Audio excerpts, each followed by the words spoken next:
Hello, everybody, and welcome back to the Couch GMs podcast. It is Thursday, June 20th, 2024. I'm your host, George Kerth, joined by the two best friends anyone could ask for, Cody Roadcap, Tyler Snyder in the house. Guys, how was your little quick late spring, early summer vacation? I'm just here so I don't get fined. I don't know what a vacation is. At least not yet. Well, I mean, I didn't really have a vacation either, but I was trying to be funny. Cool. All right, that flopped. Good start here, coming back here in June. Don't try to be funny, George. Come on.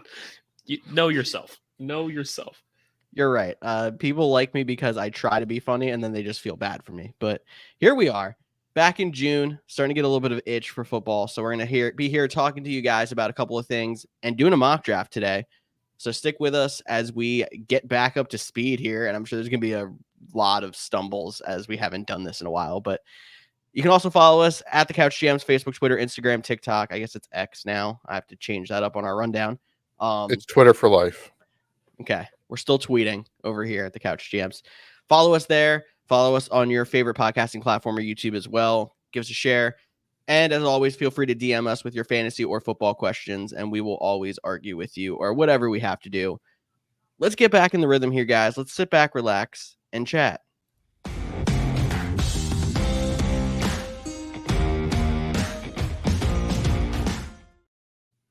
I totally expected Cody to not hit the button in time, but you were right on it. Props to you. Some of us prepare, know what they're doing. Yeah, Time Tyler. off. Is that a hit on me or is that a hit on George's joke? It was totally a hit on me, but I turned it to you. Oh, yeah. I don't like preparing. I like to wing it. That's how I live my life. Well, we're just going to hit a couple of things really quickly that we've heard over the last few weeks in the NFL sphere. First off, if you haven't heard, the Chicago Bears are going to be on Hard Knocks, the show that they follow in training camp. And as you know, last year they started doing Hard Knocks in season. This year it's going to be the entire AFC North on Hard Knocks in season. So I'm interested to see how they change that up as we go into that. But if you guys are into Hard Knocks, lots of content coming over the next few months and year, I guess. Cool. I'm just not getting back. I have no idea what you talked about. My mic Hard went Knocks. Oh, Hard Knocks. I've never seen a second of Hard Knocks ever, so I can't really comment on this one. I know you were a quarterback guy. Are you watching Wide Receiver on Netflix when it comes out? I could also tell you I've never finished quarterback. That's a little depressing. It was a really good first two episodes, and then that's where I stopped. I probably won't watch Receiver. I would definitely watch Wide Receiver. I've watched Hard Knocks. I watched all the quarterback. So, yeah. I mean, I'm a Packers fan, so the Bears, I'll definitely want to check that out, see how Caleb is doing. Him to Romo Dunze. Hopefully it's not looking too good. The in-season one's a little bit tougher because there's so much content to take in during the in-season, but because it's 4 teams, and it's a fun division, so that should be an interesting thing. Yeah, it was the most competitive division in the league last year. We also had the Madden cover announcement. Christian McCaffrey on the cover of Madden for this year, the second Madden 25 in the Madden franchise. Really still don't know how that's going to work, but I guess we're going to talk about it a bit in the mock draft really quick. Is the Madden curse real, or are you avoiding CMC? No.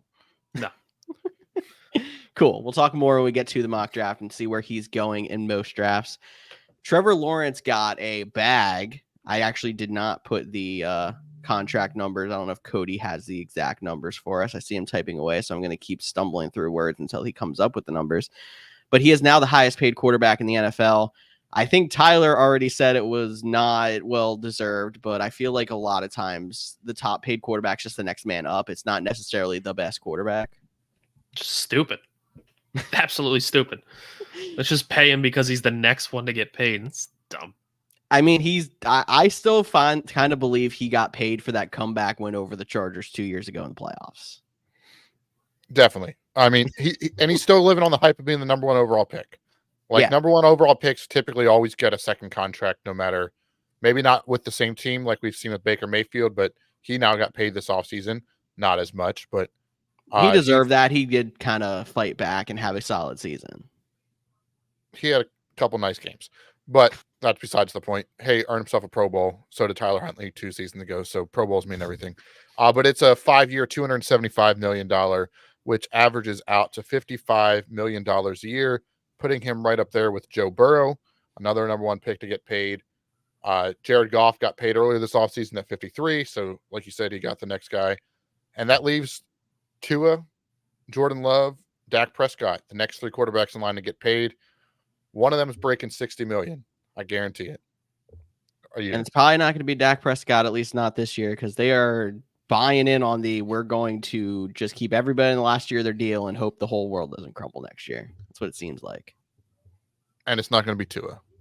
It's not going to be Tua. So good luck with the Packers over there and Jordan Love. Hey, he's already had higher passing yards, higher touchdowns, higher passer rating than Trevor Lawrence in 1 year starting. So at least any you can Bears kind of see the quarterback in upside. Bears history. And any Bears quarterback in Bears history. So, but shout out to Trevor Lawrence, man. He doesn't got to go to Waffle House after games now. He can go to Ruth Chris. And he's still going to go to Waffle House anyway. I don't either. What? You don't know what a Ruth Chris is? No. Guys, get on my level. It is a very high-end steakhouse, but it's still kind of a chain. Oh, okay, bougie. Like I see you. Bro, I'm eating ramen noodles tonight. Don't be talking to me about high-end steakhouses. Ramen noodles.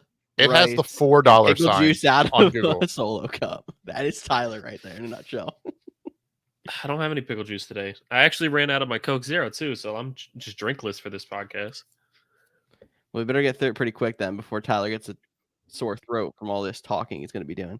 And Coke Zero is not a sponsor, but it would be really awesome if they were. Yeah, let's drink it. Not a sponsor. In retirement news, Darren Waller has announced his retirement. Apparently, he played 1 year with Daniel Jones, and it said, yeah, that's enough for me. But really, though, he peaked late in his career. He's already in his 30s. He's not like it was a super early retirement, despite him having a short, prime of his career. But props to him on being able to step away and move on to the next part of his life. Congratulations on stepping down off the dartboard. Well, he's only 31, so it does come as a surprise. I feel like I said, didn't Darren Waller retire, though, like a couple episodes ago, and we haven't recorded forever, so I feel like it took forever to become official. But did you all see his music video that he released? I don't want to. No. Every time somebody in the NFL drops a music video, it's absolutely horrendous. Well, I don't recommend watching it, but you should definitely watch it. It's about his breakup with Kelsey Plum. They got divorced after a year. I don't even know who that star. is. I just said it after for all the people not listening. How do you know relationships in the NFL? Are you watching the Kim Kardashians of NFL? I'm just on X. Kim Kardashian dates basketball players, which is also Cody's wheelhouse. Let's be honest. Couldn't even tell you that. Guys, what are you doing with your life? How much free time do you have? This is crazy. None. Speaking of basketball and highest paid, the Detroit Pistons, they fired their head coach today. Cool. So he signed a 6-year contract last year, highest paid coach in the league. And now he gets 5 years, $65 million guaranteed to not coach. So talk about basketball. That might be a better life than the backup quarterback. Let's be honest. They can pay me $65 million, not the coach. I'll do it. We're basically the Carolina Panthers of the basketball world right now, and it's not a great time. Is what it is, man. I feel like this has been all over the place so far because we haven't talked in so long that everything's just coming out in rapid fire in the first 8 minutes and 48 seconds of this podcast, and I love it. So we know that we know that the Chargers moved on from Austin Eckler. It was said in a press conference in the last few weeks that the Chargers moved on because they want a back who can shoulder 200 to 300 carries in a season. That bodes well for Gus Edwards looking as potentially the lead back there in LA, doesn't it? I think it'll be interesting when we do the mock draft to see where he's going. He's going to be one of those guys that rises up draft boards. I definitely think he could have been that, running back that you definitely grabbed if you went no running back strat, but he might not be available then. But just to clarify, this was Austin Eckler himself talking about why he left. He said that they were looking for a guy. So it came from Eckler. It wasn't like a press conference with Harbaugh. So it was Eckler talking about his decision to leave and him not being that guy. And that's what they were looking for moving forward. And it's also that could be super exaggerated, by the way, too. I mean, come on, we've all been there where you've worked a 5-hour day and somebody's like, hey, you need to work. I need more out of you. And they're like, oh, they want me to work a 30-hour day and able to get things done. Exaggerating completely. We've all been there. We've all told those stories. So I don't know. We'll see. Hey, I mean, it they is also, Greg I think, Roman wanted and to Jim go. Harbaugh. So, Yeah. and they took an offensive lineman at 5th with no wide receivers. Like, it's starting to line up that they're going to run the ball a lot, but is it going to be a good run the ball team, or is it going to be what was the Houston Texans? Damian Pierce 2 seasons ago, he just got 30 carries a game, and you hoped he got a touchdown. Like, opportunity will be there for either Gus Edwards or J.K. Dobbins coming back from injury. Ironically, He was they're the still worst on the top same 20 team. back we've seen in a while in fantasy, if we're being honest. So, like, opportunity in fantasy is fantastic. It's not going to be a good team, though. You're right. They kind of half tore things down, and then there's a couple guys around there that are still like, oh, well, Khalil Mack's still here. That he is. But you know, my favorite story the last couple of weeks has to be like the most Cody thing ever is the Kansas City Chiefs. They had their big ring unveiling party. All the players got their rings from the Super Bowl run. And on the ring that every player got was a typo. They misseeded which seed the Dolphins were in that game. They put them as the 7th seed when they were really the 6th seed. So on the Super Bowl ring, in classic Cody fashion, there's a typo. And it just makes my heart so happy. I feel so full completed that a mistake I would have made on the biggest stage happened to not me, but someone else. And I feel for them because I can relate, kind of. I also think it's even funnier how then no one caught this, and they put on their like breakdown of the ring a ode to the hardest run to a Super Bowl any team's ever had, and then they still gypped themselves a seed too. Well, they made it harder. Or no, you're right. They gypped themselves a seed. They made it easier. They made it easier. And then gloated about how hard it was. It's on the inside of the ring. No one's going to see it. I'm curious if they're going to give all players new rings that are correct, and then these like fake, I shouldn't say fake, these incorrect rings are going to start circulating on the internet for like $700 million because like it's a typo. You know how that works. Or they end up in Africa with the 49ers Super Bowl gear. Dude, those kids would be so confused. I wouldn't care. If I was a player, I couldn't care less. Oh, 7th seed, 6th seed, who cares? I won the Super Bowl. Couldn't care less. No, it means absolutely nothing. It's just now if they were like in Cody fashion. If they put it like if Patrick Mahomes gets his ring and his number said 18, like okay, then we would have a real problem on the side. But you're right. It's on the inside. That thing still glows. Yeah, for sure. You can still pop the cap off and make the ring look even cooler. So way too much money spent on Super Bowl rings. But guys, why don't we jump into our first mock draft of the 2024 season?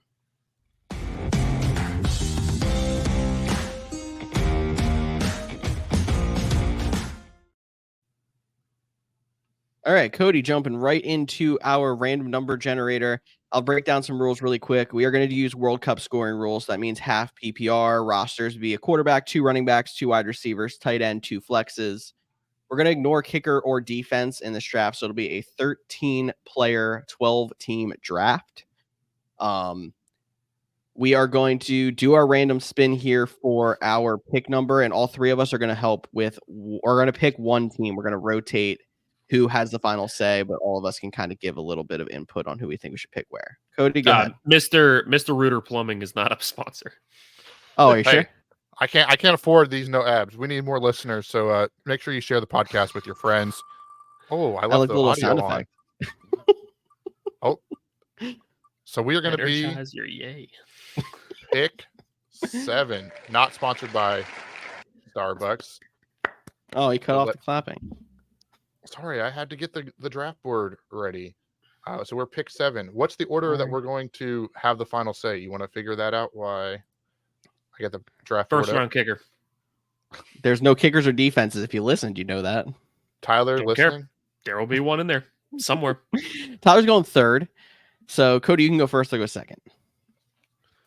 That's rude. Okay. Why don't we do on my screen, George, you're on the top. I'm in the middle. Tyler's in the bottom. Can we all right, fine. I'll go first. Cody 2nd. Tyler 3rd. Sounds good to me. So we're around first baseman. Pick 7. We're starting this draft. That was loud.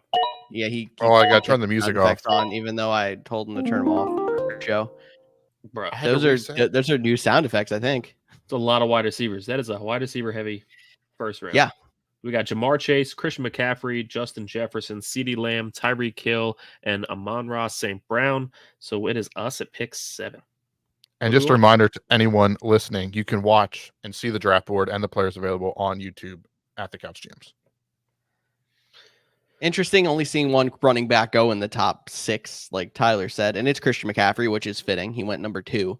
But I like looking at running backs first. Breece Hall, Bijan Robinson, Jahmyr Gibbs are the top 3 on the board. I get why there's only been one running back coming off the board in the first few.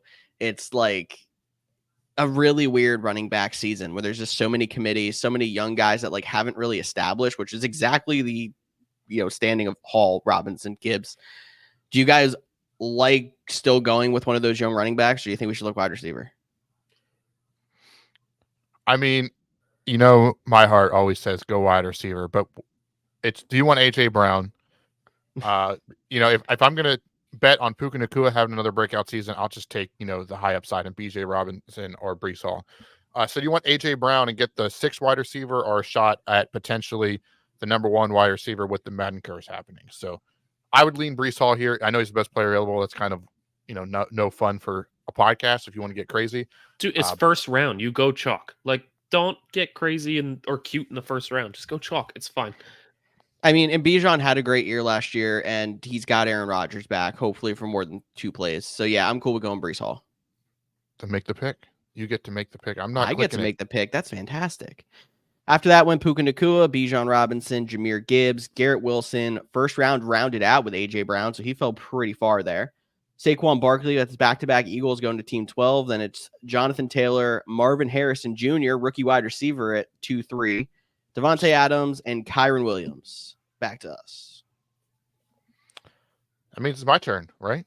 So the top players, according to Sleeper right now, are Drake London, which I think could be a sneaky play now that he has Kirk Cousins there, finally getting some love. Chris Olave, one of Georgia's favorites.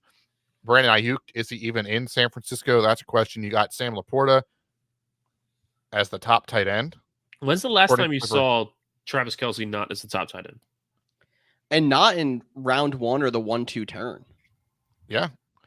I mean, we talk Marvin Harrison. I know he's a rookie. That's kind of high for rookie wide receivers too. Top of the 2nd round. I was thinking. I don't like it at all. We did get Breece Hall there. If we wanted a running back, we could go Travis Etienne. Then Josh Allen. If you want to take a quarterback early, he's not a bad play. He is like the offense there. Guys, I'm really torn if I want to just do what I wouldn't typically do and take Josh Allen, or if I want to take like a high upside guy, like a Drake London or a Brandon Ayuk, but he scares me with the trade situation. Ayuk scares me. I mean, I get Drake London has a quarterback now. I think I'm biased to say I like Chris Olave better, but part of me is like, go hard for Sam Laporta. Yeah, I'm going with Drake London. I'm not trusting Josh Allen's this high. Sorry. Not this year. And I'm not. No, I got you. I'm not taking Sam Laporta here. Nope, no way. So let's do it. I like Drake London enough. I'll go ahead and take him. We're going chalk with who's the best player available through 2 picks, but George gets the next one, so he can shake it up if he wants. After London, Tyler gets the next one, actually. Oh, you're right. I'm sorry. I'm not used to Tyler being here. I'm just used to 2 people. That's kind of how it goes. Bro, shut up.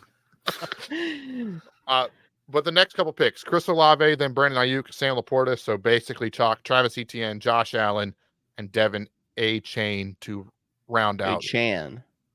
I'm going to say A-Chain for the rest of my life. So cool. Derrick Henry 3-1 seems like a solid value right there. Bro, team 1 with Jamar Chase, A-Chan, and Derrick Henry. Team 1, you got my heart. That's a good one. So far, I'm liking drafting early. This is my first time ever looking at a mock draft this whole season. I don't know about you guys, but that's a little fun part of this exercise too. It's my first time looking. This is like our intro. Yeah, this is our intro into what a draft could look like, but it could change a lot still too. It's kind of nice. Anywho, after that was Josh Jacobs, Stephon Diggs, who is in Houston now, which is why I'm not a big fan of Josh Allen. Nico Collins, DJ Moore, Then we have Travis Kelce finally going at 3.6, and we are up on the board. We have Mike Evans here. Mike Evans is pretty chalk every year because as much as you're like, oh no, this is gonna be the year he falls off, he really never does.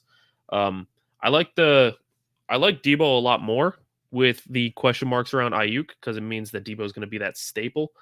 But you do have the option of Jalen Hurts here as well, quarterback. If you wanted to go quarterback kind of early, other good options here, guys. What are you thinking? I know it's my choice, but what do you think? So I still see Jalen Hurts, Lamar Jackson, Patrick Mahomes. So I don't think I would go quarterback here. Fair. When George is up with the next pick, I might try to convince him that way here.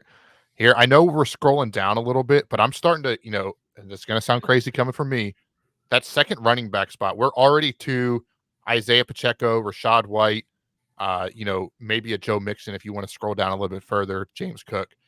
So like it would be a reach on the board. So you could play the game in that way too, and take a Mike Evans, Deebo Samuel, Michael Pittman. But that running back is definitely in the back of my head if I want to try to get ahead of the next wave of running backs. 100% hear what you're saying, and I think that you make great points. I think, really all these running backs look kind of rough to me. But they look rough to me as a starter. So would I rather roll out Deebo Samuel in my starting lineup or Isaiah Pacheco? I'm going Deebo all day. So I'm actually going to lock it in on Deebo Samuel. And the nice thing about him is if they do trade Brandon Ayuk, you'd think his value goes up. Obviously, you're not hopefully drafting for your league this early, and that will kind of play itself out by training camp. But if you are, there is some upside bonus to the Deebo Samuel pick as well. I like it. So after that, we had Michael Pittman off the board, then Mike Evans, Jalen Waddle, Hurts goes to team 11, and Malik Neighbors, another rookie wide receiver that's, I think, way too high there, going to team 12, then CJ Stroud also to team 12, Isaiah Pacheco, Patrick Mahomes, Trey McBride, the third tight end off the board, and then Lamar Jackson right before us in round 4.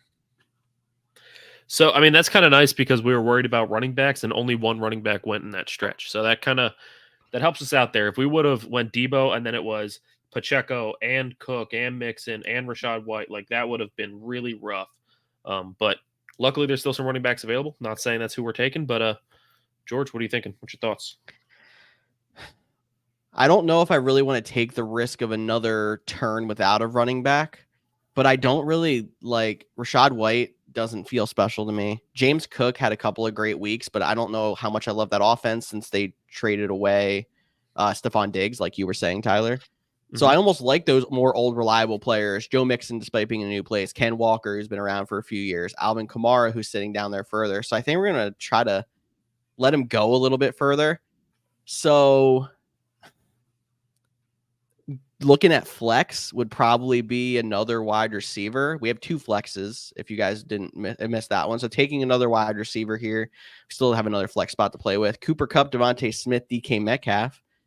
3 solid looking third wide receivers to try to round your roster out with some points.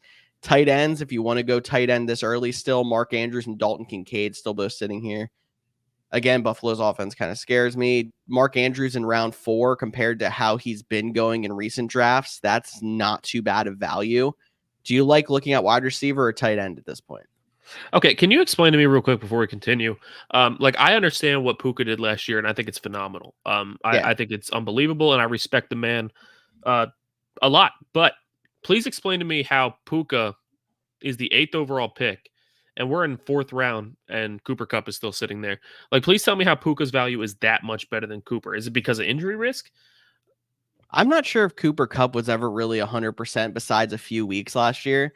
But, like, he had a couple of really big breakout weeks, even though Puka was still solid, like, right when he came back. But in the fantasy playoffs in that few weeks right before, he was basically invisible. I think, like, people have recency bias on the second half of that season, and it was actually really rough. And you know what? I'm fine with that recency bias because my recency bias tells me that over the last few years, he is absolutely amazing. And I think that offense can sustain 2 wide receivers. I'm with you on that.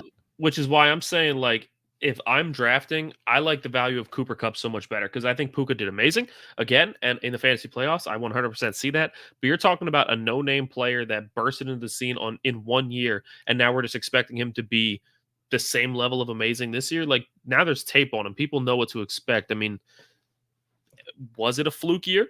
Was it not? I'm not putting my money on that. I'd rather go with the value of a 4th-round Cooper Kupp over first-round Nakua. That's just me personally. Any arguments, Cody? Not saying for this pick here. I'm just saying in general. Mm-hmm. Yeah, I think the Cooper Kupp one is interesting. I think it would be a little bit safer. Like, I don't know if Cooper Kupp still has, with all the injuries the last 2 seasons, still has that, potential to be the top guy. And, where you have like a DK Metcalf, you could see a path for him to be a top 12 wide receiver. You could see Devonta Smith squeaking in there as a top 12 wide receiver. Cooper Kupp definitely can, but I can kind of see, I don't agree with the gap though. Like I would take Garrett Wilson, AJ Brown, Devontae Adams all before Puka Nacua, but that's a story for a different day. But yeah, for me, the running back thing is the only thing that scares me, but we do have 2 flex spots. So if it's 4 wide receivers and 2 running backs in our regular starting lineup, I guess we're doing all right. So for me, it's either Kupp, Smith, or a wide receiver or a running back. Okay, I'll lock in Cooper Kupp. I'm with Tyler on that argument that I think it's a good value, and especially as wide receiver 3 on our roster, I like going with that. So after us, then it was. Sorry, go ahead, Cody. No, I was gonna say, and I think that also helps stabilize our wide receiver room. Like we took a high upside, high potential guy in Drake London with the 2nd overall pick. So we turned that around with getting Cooper Kupp, who might not have that high upside anymore, but he's still going to see, if healthy, 8 targets a game. Like, he's going to still be a consistent, solid guy. So I think that helps balance out our wide receiver room. And since it cut you off, I'll read off the next couple picks. It was James Cook, Devonta Smith, Rachaad White, DK Metcalf, Joe Mixon, Zay Flowers. Then Dalton Kincaid starts the 5th round, followed by George Pickens, Mark Andrews, Alvin Kamara, Tank Dell, Ken Walker, and I believe it is my turn to pick. Yes, it is, Cody. Awesome. So just so you guys know, the top 5 players on the board are Keenan Allen, T. Higgins, Kyle Pitts, Amari Cooper, and Anthony Richardson. And the top running back is right next there with James Conner. Kyle Pitts. So again, what's that? I'm laughing at Kyle Pitts. Sorry. Yeah, Kyle Pitts. No. Hey, all I'm saying is if he falls in a draft, like I'm still not going to take him in the 5th round, but there'll be some leagues and some drafts where he's sitting there at the 8th pick. And with a guy like Kirk Cousins, who loves the tight end, you saw how he helped, take TJ Hawkinson from a dartboard to, a top 3 tight end in the league. Like with his upside, his potential, a new offensive coordinator that's going to use him. I think he could be a guy. I'm not taking him here. That's not what I'm saying. But maybe as we move through the season, if he drops it all, might be a guy that I end up with a lot on our fantasy Ross team. Dwelly's going to lead them in tight end catches, probably. Just watch. Okay. But there is one guy, and I do want to talk about it, and I just want to know if it's because I'm being... You want Aaron Jones. Get it. Just do it. You're good, man. Okay. He's the number 1 running back for the Minnesota Vikings, like in the 5th round. Yeah. Bro, I saw this. I'm not complaining. I like running backs. I like this group of running backs better than I like the ones back when we were picking last round. So, or 2 rounds ago, even. All right. Thank you for whoever took that, because I got you, bro. I got you. After that went Amari Cooper, then another quarterback with Anthony Richardson. Go ahead, Tyler. Talk. No, I was just going to say, I saw that pick coming from a mile away, but I don't think it's a bad pick. I think Aaron Jones is the best pick in that spot. I like him better than James Conner personally. But yeah, so Amari Cooper, Anthony Richardson, T. Higgins, Keenan Allen, James Conner rounding out the round. Round 6 started with Odunze, then Christian Kirk, Kyle Pitts finally went. Oh, man, can't believe we missed out on him. David Montgomery, Rashee Rice, and we are back on the clock with pick 6. George Kittle is available. Joe Burrow, Terry McLaurin, DeAndre Swift, and Jordan Addison are the top 5 available. Go ahead, Cody. No, I was just going to say the whole David Montgomery thing versus, Jahmyr Gibbs going in. Where did he go? Did he go in the 1st round? Yeah, he went in the 1st round. David Montgomery went in the 2nd round. I know they started to become more 50-50 and they expect Gibbs to take on, but, Montgomery gets a lot of workload for, taking a running back that high in the first round. So I think that could be a solid value for Team 9 in the 6th. Yep, I agree. 100%. If we were looking running back, DeAndre Swift is the best available running back according to Sleeper's rankings, followed by Ramondre Stevenson. And then way down the list is Tony Pollard, which I find interesting. I honestly like the George Kittle pick here. We do already have Deebo Samuel, but again, I mean, Brock Purdy and the Niners know how to sling it. And if Brandon Ayuk really is this big question mark, those targets are going to go somewhere. You do always have Christian McCaffrey as well. But I think George Kittle could be a really solid tight end. I'm not saying we have to go that here. I don't hate the Joe Burrow pick either. I always love my boy. But I'm also part of take quarterbacks super late. I mean, look, we could wait another 2 rounds and get Jordan Love, who Cody can tell you all about his stats. So I feel like we could wait on quarterbacks still. Is there anybody that's jumping out to you guys here? Yeah, I would wait on quarterback for sure. I love Joe Burrow more than the next person, but he doesn't really offer anything in the run game. And at this point, half the teams have quarterbacks, and you still have, you mentioned Jordan Love, you still have Matt Stafford, Aaron Rodgers if you think he's going to be healthy, Kirk Cousins. Like, there's still enough guys that I would not take it here. George Kerth, LOL. I wouldn't draft Don't him. take me, please. Well, I can't take George Kittle now because I just called him George Kerth. So George Kittle, I would say the Deebo Samuel does scare me a little bit. But we're kind of at that, high upside guys at this point too. So Dak Prescott's another quarterback that, might be interesting, worth taking later down the line. But Hollywood Brown, he's a little bit down there. He's another high upside guy. He could probably wait till the next round. But the new number 1 in Kansas City with potential issues with Rashee Rice. All right, so I'm gonna just stop you there. I'm between 2. I got George Kittle and I got DeAndre Swift. I feel like DeAndre Swift, I mean, he might not be the most amazing running back ever, but when we only have 2 running backs so far, and one of them is Aaron Jones, who is a little bit older and he is on a new team. Breece Hall with the injury history. Is it a bad idea to go DeAndre Swift here? Or do we just stick with the chalk and go George Kittle? I think, so I'm just going to pop over here quick too. And the reason why this one is so difficult, because George Kittle is the last of a tier of tight. But when there's still guys like Njoku, Ferguson, Goddard available, I think I would lean DeAndre Swift, especially because we have Deebo Samuel. But you get the final thing. All right, I am going to okay. Never mind. We're good. Dude, I thought you took Chris Godwin and I almost threw up. Sounds like something I would do. Oh, man. So if you don't understand that, Chris Godwin went next, and then Jordan Addison, Tony Pollard, Ramondre Stevenson with 2 running backs there. George Kittle went to team 2. Dak Prescott rounding out round 6. Then it's Jaden Reed, Terry McLaurin, Hollywood Brown. It actually is listed as Hollywood Brown. I didn't expect that. I'm used to Marquise Brown. My bad. And then 3 quarterbacks before us: Joe Burrow, Jordan Love, Kyler Murray. I believe that leaves us as the last team without a quarterback. Team 3 does not have a quarterback as well. Team 3 does not have a quarterback. Okay, cool. But we would pick before they do again, making me think I don't want to take a quarterback. And that was kind of the end of a tier as well. So I'm cool with waiting on that one. Top player available, Evan Ingram. There was a lot of upside on Evan Ingram last year. Then we got Xavier Worthy, a rookie wide receiver sitting there. Brock Bowers, a rookie tight end, part of this tier. Calvin Ridley, Najee Harris. Tyler, convince me about Calvin Ridley. Okay, first off, can I just say that if you would have told me during the draft last year that we would be in the 7th round and Najee Harris, Nick Chubb, and Austin Eckler would all still be available, I would throw up. But that's the world we live in now. You see, that was the kind of argument I was going to make before you took DeAndre Swift, but you just went for it.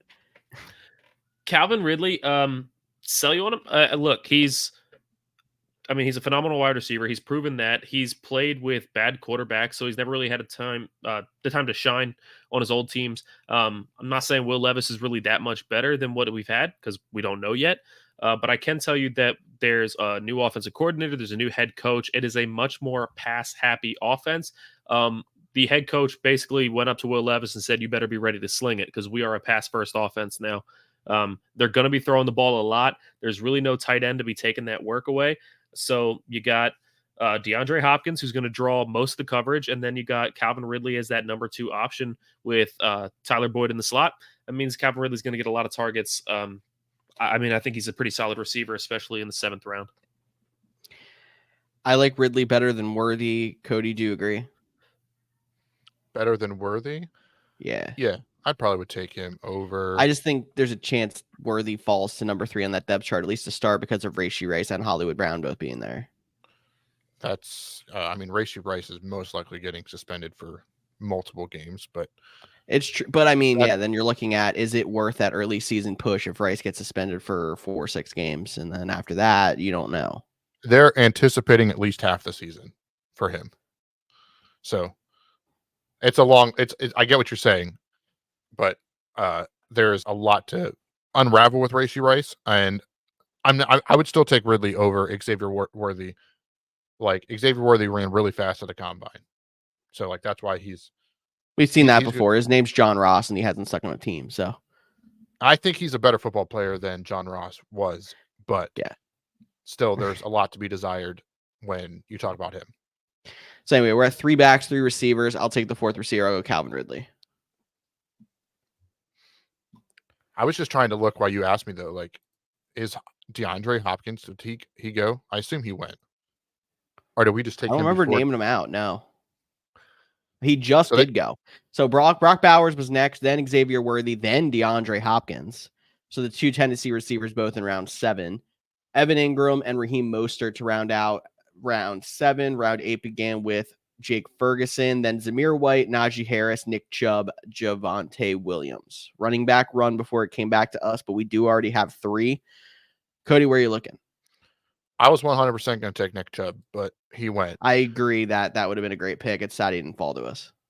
Yeah, that was 100% my picks. And I have to kind of look here at some of the guys that are available. Not loving it where we're at. If I want to take a running back, I could talk myself into Zach Moss as the starter in Cincinnati, getting a guy that's going to start. We had this conversation about the Gus Edwards there. I think Gus Edwards is probably still available. We could take him if we wanted to, need a running back. We still do need a tight end. There is David Njoku.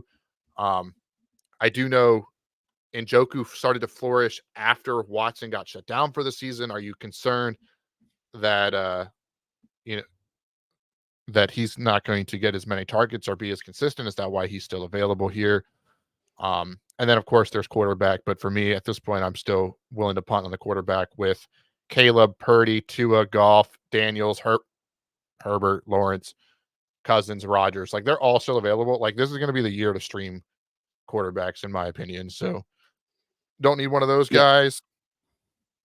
I'm kind of leaning towards, I don't really know. I'm really struggling here. Give me some help. Tight end tiers, I mean, there's still a lot left. The only reason I don't love Hawkinson as much as I used to is the quarterback situation. I think he's probably the best tight end available on the board. Well, but I get why definitely he's starting the this season far. on PUP. Yeah, but you'd ACL stream somebody. Yeah, I get that. I'm just saying that's why he's fallen, because he's definitely missing at least 10 weeks. Yeah. We're at the point of the draft where you're pretty much at just late round flyers at this point. Go ahead, Tyler. How did I mute? How did that even happen? Like, I wasn't even on the screen. No, I'm saying I like Brock Purdy personally because you got that quarterback to wide receiver hookup. I know not everybody's like the biggest fan of that, but I mean, you get that Deebo Samuel touchdown and it's a game changer for your team. But I mean, at this point in the draft, I don't think it's a bad pick, for being honest. I'm cool with going quarterback here, and you can take a second one in the final round if you want to worry about streaming. I'm just trying to, I'm looking. All right, I'll take him. I will take him. I'll take him. Brock Purdy it is. Get us the stack. Interested to see if Team 3 goes quarterback here at all. And they did. So they would have probably taken Caleb either way. So he might have been able to get Purdy on this back end here. But just so the next couple picks were Deontay Johnson, David Njoku, Ladd McConkey, Caleb Williams, Jordan Brooks, and Brian Thomas. A run of rookies there. Then Tajay Spears, Austin Eckler, Jackson Smith and Jigba, Christian Watson, Jalen Warren, and Keon Coleman was a high upside guy I was considering in my last pick, but you guys talked me into the quarterback, and now it is someone else's turn to pick. It's Tyler. me. Yeah, I'm going to be honest with you. Call me a homer if you want, but I was really hoping Tajay Spears would fall here. I think it's funny that Tajay Spears is falling so far in the draft. He was a 34th ranked running back last year as a rookie behind Derrick Henry.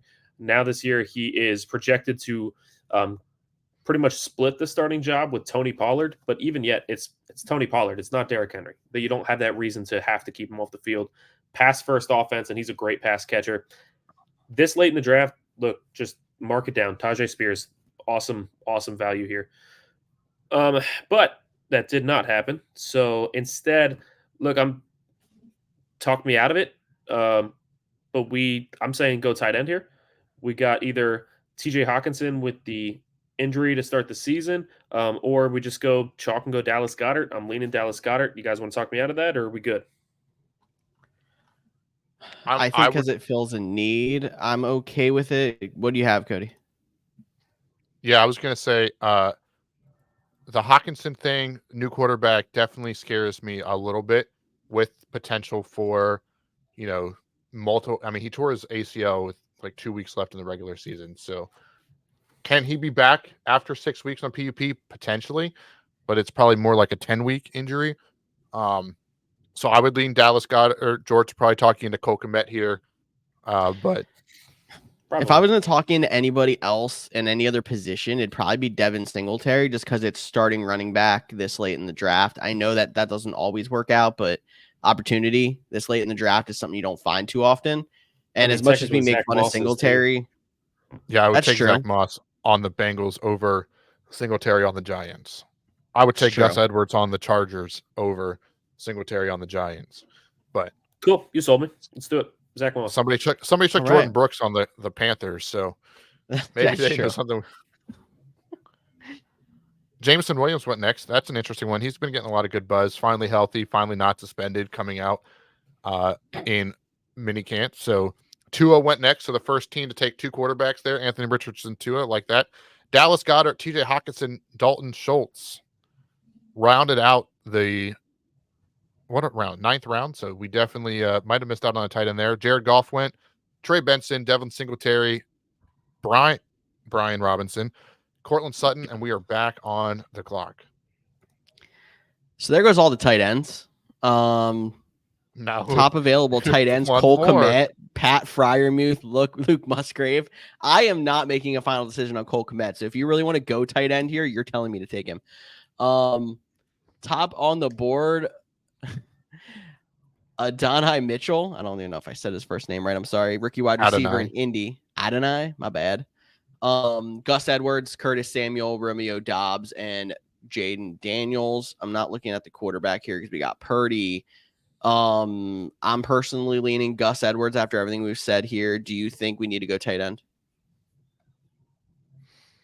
I mean, we missed out on the not that last tier, so we could take Gus Edwards here. Or is there a big difference between Cole Kmet, Pat Freiermuth, Luke Musgrave?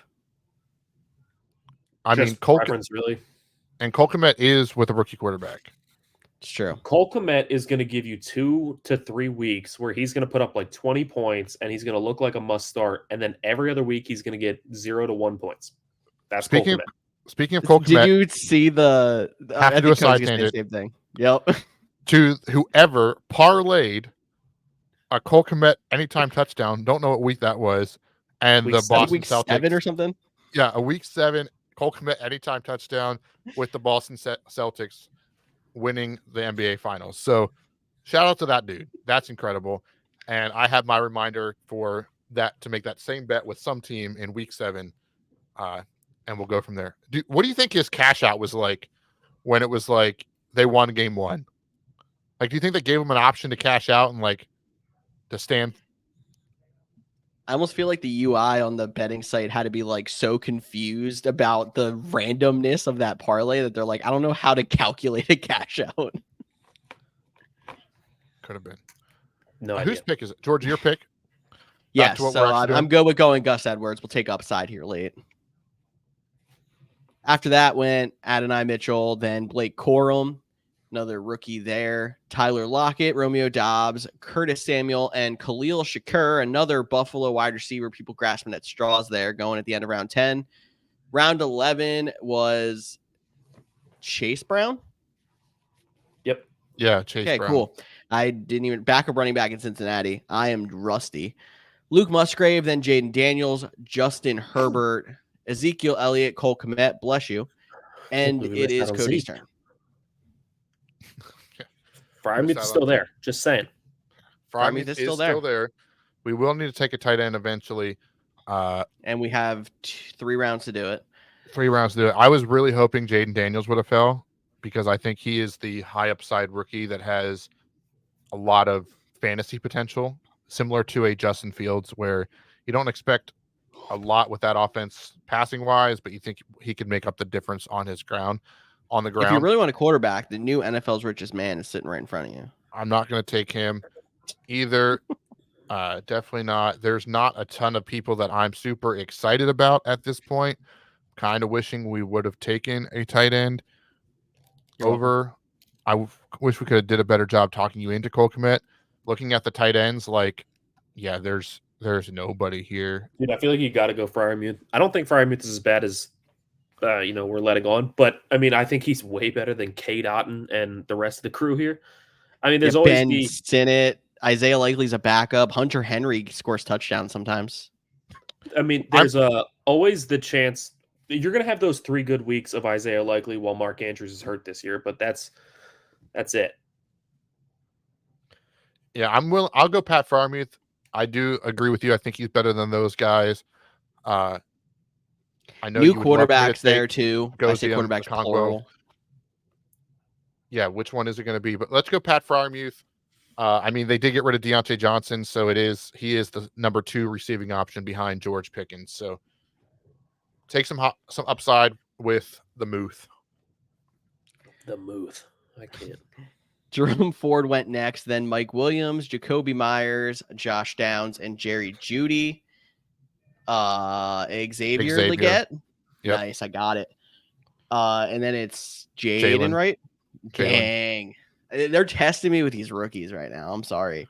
Zach Charbonnet, Rashid Shaheed, Tyler's guy, went to Team 9, and then Trevor Lawrence right before us again, and Tyler, you're up. Are you mad about Rashid Shaheed? I do love me some Rashid Shaheed. I mean, he's great. I mean, there's so much talent out there now with Rico Dowdle and K. Dotton. Rico Dowdle was supposed to be a starting running back in Dallas before they signed Zeke again. Speaking of that, another starting running back in round 11. It's a 3-team split. I mean, look, I could go a backup quarterback. I don't hate the backup quarterback option if you don't take one early, but Cody might shoot me if I took a backup quarterback.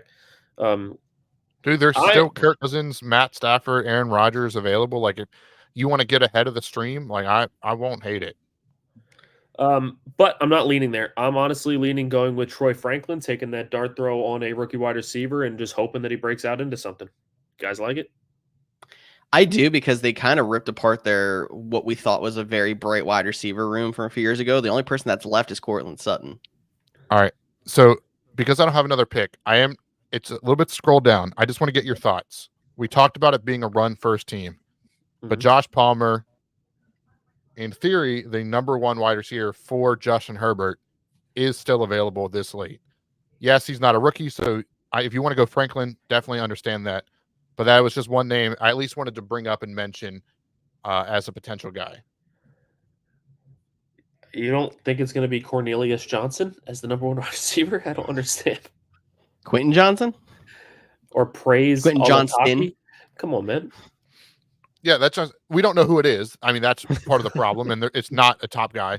But Josh Palmer, they've had some success before. He was a streamer option a couple times when Keenan Allen was hurt. So a name that people might recognize that you can get late in your drafts. But I'm all for taking rookies if, high upside potential players. Yeah, I mean, look, I think you made a great point, and I would be totally open to Josh Palmer, but since it's my pick, screw it, Troy Franklin. And George can make a decision if he wants to on that last one. Some of the quarterbacks are going off the board now after Chuba Hubbard, which was the next pick. We did have Kirk Cousins go off, then Kendre Miller, J.K. Dobbins, which, again, if you would have told me last year that he would be going this late, I would throw up. Aaron Rodgers, Ty Chandler, Matt Stafford, Gabe Davis, Rico Dowdle finally going. We got Lloyd from Green Bay, Cade Otton, Antonio Gibson, and we are back on the board for our final pick. So Lawrence, Cousins, Rodgers, Stafford all went in the last round in a pick. So with being left with Baker Mayfield, J.J. McCarthy, Deshaun Watson, Will Levis, I think I would be cool with riding the waiver wire with our second quarterback. Just take another upside guy, and then we'll see. Josh Palmer's still there. I don't hate that pick. Cody did kind of talk me into him there. Just scrolling down, there's also Quentin Johnston, who's the other option there if you have a preference between the two and who you think is going to break out. Tyler Algier is still this low, but I think it's going to be a lot more of him as a true backup now this year. Adam Thielen, yeah, but Carolina found a couple of guys. I mean, honestly, unless you have a late round flyer you absolutely love, that you want to convince me on, I'm cool with going Josh Palmer here. No. I was going to say the only other thing I might do is take a flyer on like a rookie tight end, hoping they break out. I know saying rookie tight end out loud sounds just stupid. There's been like one good one, but I got you. Or taking somebody else that has some potential upside for tight end because we got one so late that isn't that great. But at the same time, we're basically going to be streaming that spot anyway. I always view my last round pick as somebody I'm most likely going to cut by week 2 anyway. So anything that you could take that'll be a potential breakout, I'm cool with. So it's either going to be Ben Sinnott or Josh Palmer, according to what Tyler's saying then. Yeah. Sinnott was some people's top tight end in the draft over Brock Bowers. Some people definitely had Brock Bowers higher. Rookie quarterback in Washington. So him or Josh Palmer would have been a guy. And I'm just looking back at our team here. We didn't take anybody that we're instantly going to put on we didn't take TJ Hawkinson, who would instantly go on our IR spot either. So there's not like another name we need to be talking about for the dash of the waiver wire. Right. Yeah. There's always good old-fashioned Adam Thielen, too. Don't forget him. Yeah, man. I mean, they did add a couple of guys there with rookie Xavier Legette, and then who else was there? I'm completely blanking. But anyway, so he's Deontay Johnson. That's the other one. So there's a chance that he doesn't quite have the grip on the wide receiver one job like he did last year, but he was solid in those few weeks that he did really show out at the beginning of the year.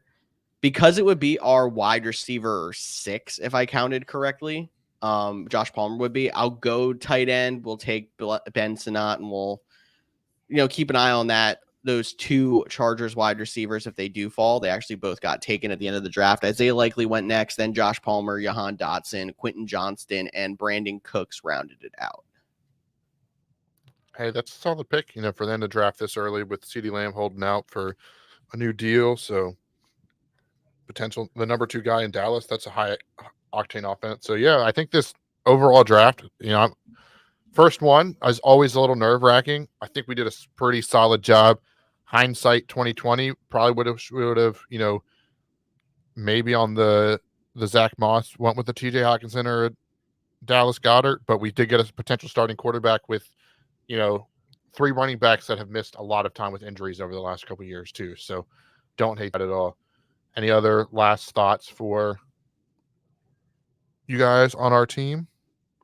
Considering we're going to know a lot more when the actual draft season comes around, and this is the first time that the 3 of us have looked at a draft in excess since last year's draft season, I think it was a great start. I will say that I am not proud of how many people are on this draft board who I have no idea who they are. Lloyd from Green Bay. I was going to let it slide. Bro, I couldn't tell Since you it was round 13, Marshawn Lloyd, 3rd round. That doesn't help me. Awesome. I literally told you guys before we started doing this, and if this makes the people out there judge me, then judge me. But I can't tell you 3 people that are going to be drafted in the first round of Dynasty rookie drafts. Couldn't tell you. You could name 3. I know Marvin Harrison. Yep. Brock Bowers, would he be in the top? I don't know. Could be. Maybe depending on your format, and I just mentioned his name, so. And Malik Neighbors, maybe? Yeah, he'll most likely be the second pick. And the only reason I knew that one is because I just looked at our draft board and saw a rookie dead high. Bro, I don't know the rookies at all this year. Like, not at all. You don't know any rookies. Okay. It's okay. I got time to do some research. Can I ask you a question on the fly that we did not prepare for at all? I love that. Yeah. Do you have an oddball fact? An oddball fact? Do you remember that we used to do those? If not, it's completely okay. My oddball fact for the day is that Green Bay actually drafted a rookie in the 3rd round whose name is Marshawn Lloyd. A lot of people wouldn't know that. I know I didn't. So there you go. Well played. Well played. And if you do the Immaculate Grid, I guess not today because the podcast comes out the day before, but if you did it yesterday, write them a mean tweet that George Kerth wasn't allowed between the Eagles and the Chargers, because that is the most obvious answer if you listen to the Couch Jams podcast. This is me stalling, trying to find the music. George, anything else to add? No, I'm good, man. Well, dude, your mic cut out at the end, really? And it's still here. Don't worry. It's the music, does it? Go ahead, repeat. No, I know. I'm still here, guys. Don't worry. The Couch GMs podcast is back. We'll be back again soon. A lot of stuff still to come. Don't forget about the Couch GMs World Cup. More announcements coming about that. As always, make sure you follow us on social media at the Couch GMs, Facebook, Instagram, Twitter. We will talk to you all next